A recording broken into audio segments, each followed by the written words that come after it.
নমস্কার, কেমন আছেন সবাই? আশা করছি সকলে ভালো আছেন আর আপনাদের ভালোবাসা আমিও ভালো আছি।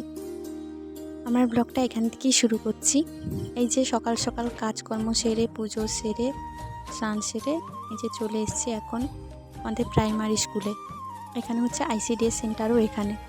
তো ছেলের যেহেতু খাবার দেয়, তো এই যে দেখতে পাচ্ছেন আমাদের স্কুলটা, এখানটায় এসেছি। ছেলের ওই আইসিডিএস থেকে খিচুড়ি নিয়ে যাব, তার জন্য এই যে চলে এসেছি। তারপর এই যে আসার সময় হচ্ছে দোকান থেকে মাছ নিয়ে এসেছিলাম। যে মাছ, এটাকে আপনাদের কী মাছ বলে বলুন? আমরা এখানে পটল মাছও বলে থাকি, শাটিং মাছও বলে থাকি। এই মাছের মাথা দিয়ে কচুর শাক খেতে খুব ভাল লাগে, তার জন্য চলে এসেছি। আমাদের এই যে কচু, আমাদের বাগান মানে লেবু বাগানেই কচু শাকগুলো হয়ে থাকে। এমনি এমনি হয় এই শাকগুলো, ওই মাছের মাথা দিয়ে না এগুলো খেতে আমার খুব ভালো লাগে। ইলিশ মাছের মাথা হলে তো আর কোনো কথাই নেই, কিন্তু এই মাছের মাথা দিয়েও আমার খেতে খুব ভালো লাগে। এই যে ওগুলো এখন বানাতে বসে গেছি। বানাতে কিন্তু অনেক সময় লাগে, আর অনেকগুলো হলে এই শাকটা এমন অনেকগুলো হলে তারপরে একটু হয়ে যায়। এই যে এখন কাটতে শুরু করে দিয়েছি, দেখতে থাকুন।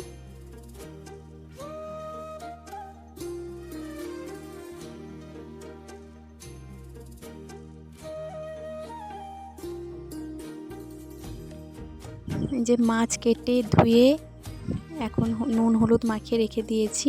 যে সর্ষে বাটা ওই কচু শাকে দেবো। এই যে শাক কেটে রেখেছি এখানটায়।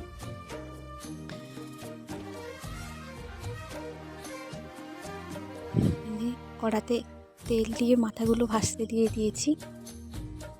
তারপর এতে এক এক করে পেঁয়াজ কুচি দিয়ে দেবো। পেঁয়াজ কুচি দিয়ে পেঁয়াজটাকে একটু লাল লাল হয়ে ভাজা হয়ে গেলে তারপর এতে করে শাকটা তুলে দেব। এই শাক অনেকে সেদ্ধ করে রান্না করে, কিন্তু আমি এমনি রান্না করি। কোনো মানে গলায়ও কোনো কুটকুট করে না বা কিচ্ছু হয় না, আমি এমনিতেই রান্না করি এগুলো।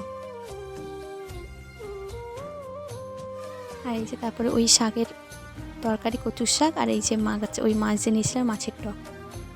তারপরে সারাদিন এত বৃষ্টি হচ্ছিলো, জামা কাপড়গুলো মানে শুকোতে দিতে পারিনি। তারপর বৃষ্টি একটু ছাড়তে খাওয়া দাওয়ার পরে এই যে আবার জামা কাপড়গুলো রোদে দিয়ে দিচ্ছি। ভেজাগুলো উঠিয়ে রেখেছিলাম, বৃষ্টি টিপির টিপির করে পড়তেই ছিল, সেই জন্য আর দিতে পারিনি। তো এখন জামা কাপড়গুলো মেলে দিচ্ছি। তারপর আর ভিডিও করা হয়ে ওঠেনি। এই যে বিকালের দিকে ছেলেকে একটু পড়তে বসিয়েছিলাম, ও এখন এই যে পড়াশুনো করছে। ও কিন্তু যেরকম দুষ্টুমি করে সেরকম পড়াশুনোও মন দিয়ে কিন্তু করে। পড়ার জন্য বেশি কিছু বা বলতে হয় না ওকে।